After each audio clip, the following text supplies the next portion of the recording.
آثارخانه پیشوای ملت در یکی از بناهای نوساختی دانشگاه ملی جا داده شده است و در آن نه تنها برای ساکنان بلکه برای دانشجویان هم بسته است. چندی از خبرنگاران را برای عکس و نوارگیری به آثارخانه تنها در روز مطبوعات تاجیک را دادند.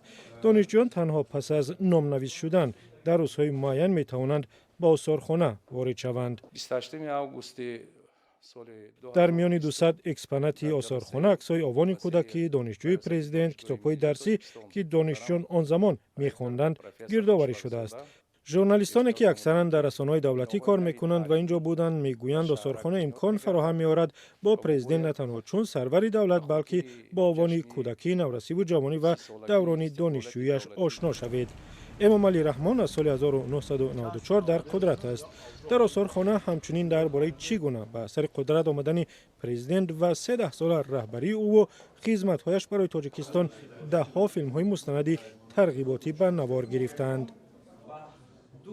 аз ҳама чизи ҷолибаш барои мо он буд ки мо дар осорхонаи мазкур яъне ки ҳамон дастнависҳои пешои муаззам миллат иншое ки дар даврони солҳои донишҷӯяш навишта буданд мо дидем. ҳатто бо дафтарчаи донишҷӯиву ҳамон ҳуҷҷатҳое ки барои дохил шудан ба донишгоҳ тайёр карда буд.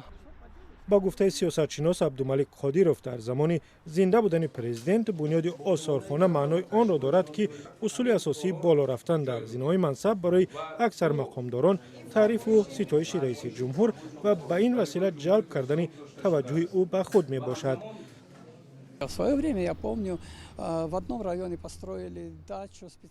یادم هست زمانی در یکی از ناحیه‌های کشور برای پرزیدنت بوستانسرا ساختند. بعداً این یک عنعنه شد و رفت و در نصفی از نواحی برای مهمان‌های بلند مقام بوستانسرا ساختند که سالها خالی هستند تا زمانی که یگان مهمان مقامدار به ناحیه تشریف نیاورد. در عموم این خرج بیهوده پول‌های اندازه‌سپارندگان است.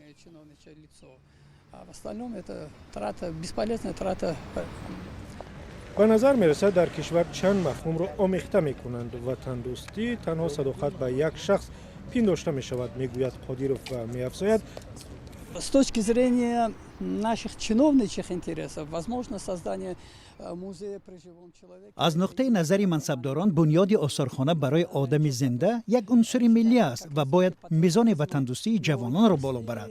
اما از نقطه نظر ارزش‌های عمومی بشری این عمل را من رشد کیش شخصیت می‌حسابم. Я бы это охарактеризовал как развитие культа личности.